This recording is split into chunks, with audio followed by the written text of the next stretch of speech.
서양 사람들이 독특하니까. 그냥 여기서 그냥 서양에서도 흔히 보는 스타일의 그런 그림 같은 건 특별히 눈이 안 갔잖아요. 아버님 이게 정말 한국적이구나. 한국 화가의 그림이로구나. 또 이 그림이 소재가 완전히 한국의 현실에 그 아주 그 진하게 그 현실감이라든지 그런 것이 표현돼 있고 그러니까. 그 반도하랑의 그 풍경은 뭐 조그만 방이었으니까 6평 반 그러니까 그저 다닥다닥 아래 위로 그냥 한 3층 정도를 이렇게 그림을 이제 걸었는데 그 이제 박수근 선생님 작품이 이제 제일 가운데에 걸렸는데 주로 외국 사람들이 사갔거든요. 그래서 왜 그 사람들이 사나 생각했더니 작품도 굉장히 색다르고 아주 독특한 데다가 그분들이 이제 한국을 근무를 마치고 이제 돌아갈 때 한국을 기억하는 또 한국을 기념해서 그 그림을 사갔던 것 같아요. 50년대 중간에 반도화랑이 생겼을 때에 박수근으로서 최고의 그 삶의 길이 거기서 좀 이루어지기 시작한 거예요. 조그만 것들이니까 이제 서양 사람들이 큰 부담 없이 사간다고 그러죠. 그리고 제일 좋아했고 제일 많이 팔렸으니까 박수근 그림이. 이제 59년에 이대원 선생님이 그 운영을 맡으셨는데 그때부터 그 이대원 선생님은 박수근 선생님과 인연이 깊어진 거예요. 또 이제 화랑에 또 이제 박수근 선생님 나오시면은 편지 번역해서 또 답장 써드리고 또 읽어드리고 작품을 뭐 팔아드리는 거는 물론이고 박 선생님 작품을 설명하는 데에 굉장히 전문적이시니까 그 외국인들한테 아주 열심히 박수근 선생님에 대해서 그 설명하고 이해시키고 또 이제 그때는 대사관 문정관으로 계시던 그 핸더슨이라는 분이 계셨는데 그분의 부인이 미세스 핸더슨이라고 그림을 너무 좋아하는 분이었는데 하여튼 한 달에 한 번씩 이렇게 버스로 모든 외교관들을 이렇게 모아서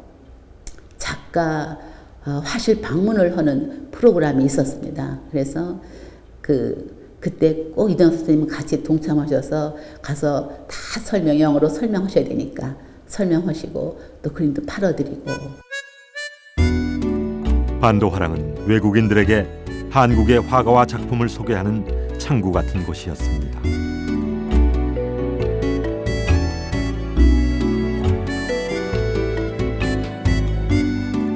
반도화랑에 들르는 일은 박수근의 일상이었습니다. 박수근 작품에 특별한 애정을 가졌던 화가 이대원은 많은 외국인들에게 그의 작품을 소개했습니다. 그림을 보러 집으로 찾아오는 외국인들은 가족들에게 반갑고 특별한 손님이었습니다. 그 마가레트 밀러 부인께서 이제 아버지 그림을 보러 집에 이제 방문을 하셨거든요. 우리는 이제 부엌에서 이렇게 숨어가지고 이렇게 이제 그땐 부엌문이 이제 나무로 판자로 돼 있기 때문에 동생하고 내다보고 있었거든요. 그러면 키가 크신 분들이 이제 집으로 이렇게 오셔요. 그러면 우리는 얼마나 가슴이 웅덩덩 뛰는지. 마가레트 밀러 부인이 아버지 그림을 이제 발견을 해주셨고, 저도 그림을 그리지만 누가 이제 내 그림에 관심을 갖고 또 내 그림을 좋아서 사시고 그러면 굉장히 힘이 되잖아요. 그러니까 아버지도 그분이 굉장히 희망을 많이 주셨던 분 같아요.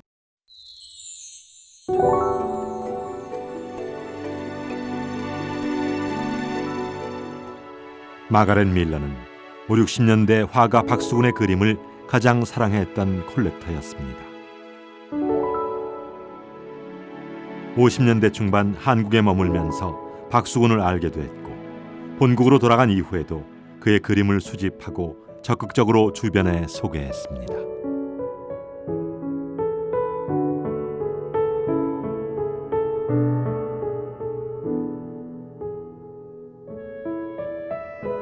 저널리스트였던 그녀는 1965년 2월 미국 로스앤젤레스에서 발행되던 디자인 잡지에 조용한 아침의 나라 화가 박수근이란 제목으로 그의 예술 세계를 소개했습니다.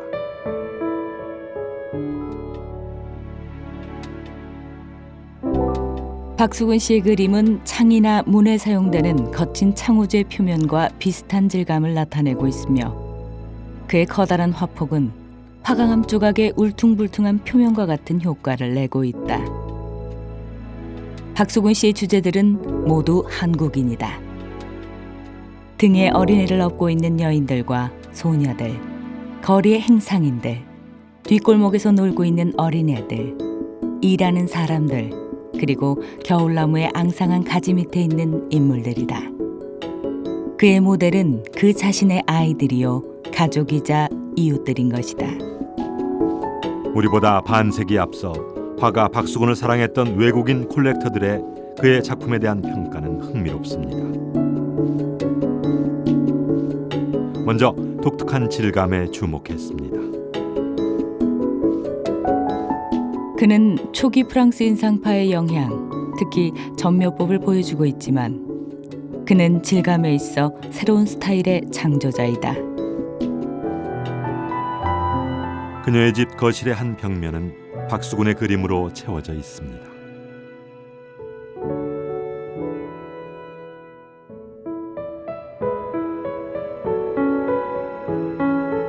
친애하는 박화백님께 전 귀하의 그림이 샌프란시스코의 현대미술관 아시아관에 걸려 있는 것을 보고 매우 기뻤습니다.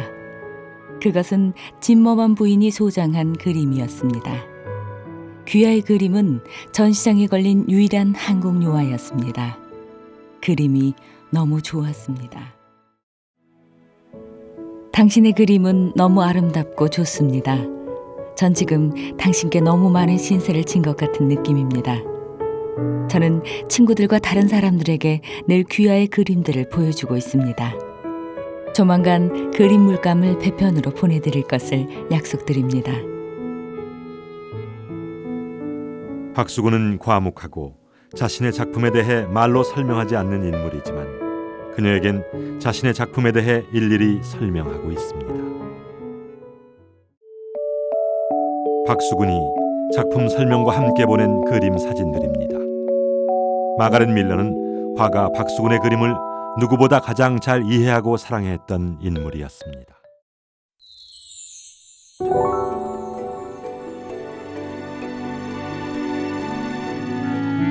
박수근은 스카프에 미군들이 건네주는 사진을 보고 그려주었습니다. 그림 한 장 값은 $5. 그러나 실제 손에 쥘 수 있는 것은 반도 채 안 되는 돈이었습니다.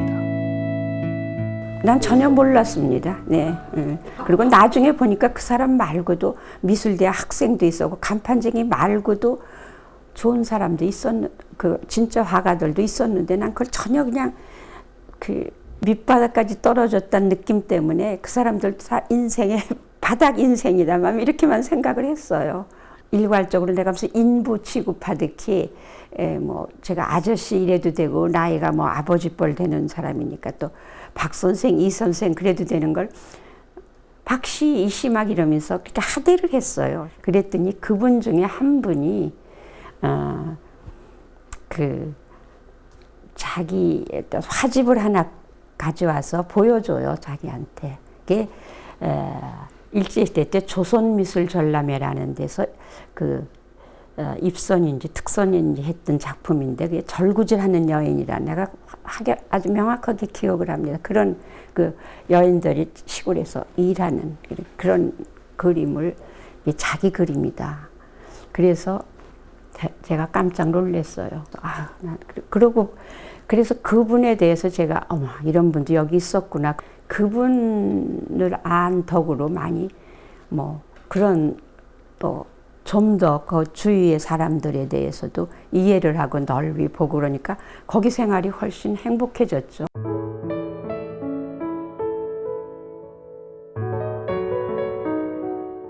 아들의 초상화. 기적과 같이 가족을 만나고 나서 박수근이 그린 첫 작품입니다. 그 그림은 저를 그렸다라고 한 번도 생각한 적이 없었어요. 물론 저를 똑같이 제 이미지까지도 아주 뭐 정말 누가 봐도 저래요. 모든 사람들이요. 그렇게 아버지가 마음을 담아서 잘 그리셨지만은 저는 그 그림을 보면 너무 가슴이 아파요. 저희 형도 6.25 전쟁통에 잃었거든요. 이남에서 첫 작품이 바로 저를 그려준 작품이거든요. 그랬을 때 또다시 6.25가 생긴다라면은 나도 잃어버릴 수 있다라는 거죠.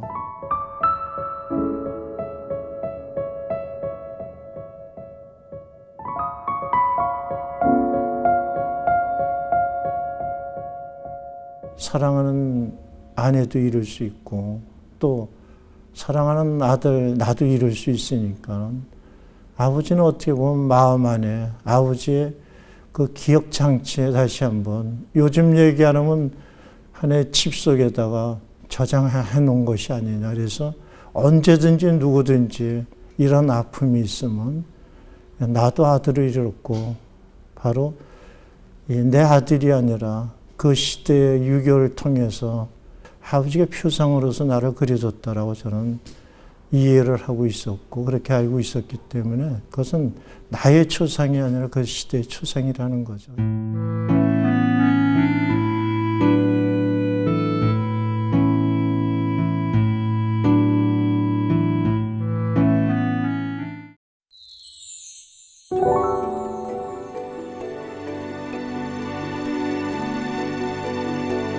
제 그림에서 이제 모델로 그린 그림이 많은데요.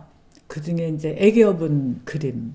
그래서 미술 교과서에도 나오거든요. 소녀가 이렇게 동생을 얻고 있었던 그림이죠. 그러니까 아버지는 주로 뭐 이렇게 모델에 서라 뭐 이런 거보다는 내가 이제 애기 이제 동생들 얻고 다니고 이랬을 때 스케치를 하시는 거예요. 근데 아버지 손에는 항상 스케치북이 이제 들려 있거든요. 그래서 뭔가 이렇게 아이디어 또는 무슨 소재가 나오면은 금방 스케치 하시고 그랬던 것 같아요.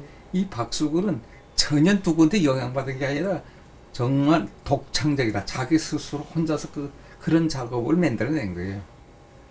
자기 심정을 표현하려다 보니까 이렇게 저렇게 실험을 해보다 보니까 그 화려한 색채 작업보다는 그 마음이 많이 들어가는 그 비색채, 색채보다는 그 표현의 내면적인 걸 추구하면서 외롭고 가난하게 사는 사람들에 대한 사랑, 그 존중, 뭐 이런 것들이 그 분위기나 그 안에 그 이미지 속에 그렇게 깔려져 있으니까 그냥 가난하다 이런 걸로만 그려진 게 아니다는 거지. 먹과 이 종이의 관계는 위에서부터 이렇게 스며들어가는 거죠. 아버지는 그것을 밑에서부터 층층이 이렇게 업그레이드 시킨 것이죠. 그랬을 때 왜 아버지는 덕지덕지 발라야 됐느냐 라고 했을 때 일제강점기 이후 또 이 보릿고개까지의 그 여정은 배고픈 시절이었어요. 정신적으로도 배고팠고 육체적으로 입으로 들어가서 오장육부도 허기를 져야 됐던 시절이거든요. 뭔가 빈 그릇 같은 시대였죠. 그러니까 아버지는 그 빈 그릇에 뭔가 이웃집 아이들에게도 먹을 것을 담아주고 싶고 할아버지 할머니에게도 뭔가 이렇게 먹을 수 있는 것을 담아주고자 했던 것이 이 플러스 기법으로 덕지덕지 바르는 기법으로 판도하기 전에 사람 없는 그 도시, 서울 도시의 그 을씨냥스러움, 헐벗음 이런 걸 생각할 적에 항상 그 그림 속에 어떤 그 헐벗은 나무 같은 것도 연상시키고 그렇지만 그래도 우린 봄의 희망 같은 걸 버리지 않았던 것 같고 남자들은 우두커니 앉아있는 남자가 많아요. 그게 그 시대상이라고 생각합니다. 그렇게 일자리가 없었어요. 그분의 그림은 그 시대 남자들은 우두커니 놀 수밖에 없었고 뭐 또 여자들이 부지런히 또 그 애 없고 엄마를 기다리는 소녀 이런 게 그 전후의 그 쓸쓸함, 헐벗음 그러면서 그래도 여자라도 버니까 그래도 풀칠하고 살지 않았겠어요. 그런 쓸쓸함, 헐벗음을 그렸는데도 아름답고 또 희망이 보이는 게 그게 예술의 힘이라고 생각합니다.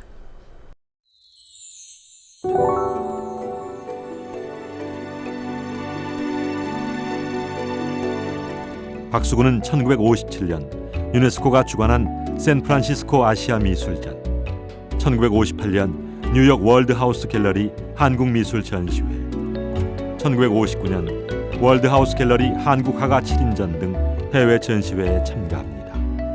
이 박수근은 이 세상을 떠날 때까지 개인전이라고 하는 것이 오산에 있는 미 공군 무슨 사령부에 도서관을 담당하고 있는 미군 장교 중위관인가 대위관인가 하는 사람이 또 역시 서울에 오면은 반도하랑에 가서 박수근 그림에 대해서 아주 찬미하고 정말 놀라운 화가다. 그러니까 가장 한국적인 화가다. 영어로 오리엔탈 오일 페인팅이라고 그런 용어를 썼지 아마. 박수근의 그림을 오리엔탈 오일 페인팅, 동양의 유화라고 소개합니다. 안타깝죠. 왜냐하면은 작품이 또 이렇게 많지가 않아요. 현재까지 한 50년 동안 제가 이렇게 그 그림을 이렇게 그 책으로 보나 뭐 제가 이렇게 주변에서 보면은 그저 300점이 될까 말까 한 것 같아요, 유화가. 그래서 저도 참 그게 안타까워서 그렇게 뭐 책으로밖에 볼 수 없는 그런 지경이니까 어떻게 하면은 널리 보급이 될까 생각하다가 제가 열심히 이렇게 전람회를 해드리고 또 이렇게 무슨 판화도 만들어 놓고 했지만 그것보다도 외국에 알리려면 우선 그 영문으로 된 책자가 있어야 되겠더라고요. 그래서 영문으로 좀 그 화집이 좀 나와서 전 세계 중요한 곳에 좀 보내지고 또 박수근을 알리고.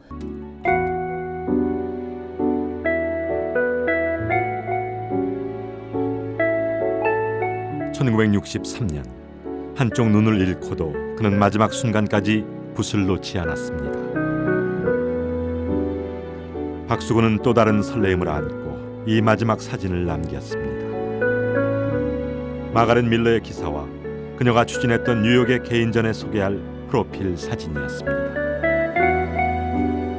타계 10일 전에 보낸 마가렛 밀러의 편지에는 새로운 소망과 기대의 메시지가 담겨 있습니다. 현재 여기서 그림 하나를 판매 중입니다.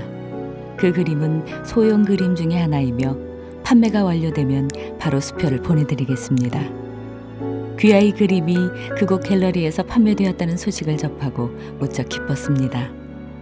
만일 귀하가 뉴욕 딜러 미술 판매상들과 계약을 체결한다면 멋있는 일이 아닐까요? 그런 일이 조만간 귀하에게 일어나기를 기도하겠습니다. 한국의 화가로 세계에서 새롭게 조명받는 것, 화가 박수근이 남긴 미완의 꿈입니다.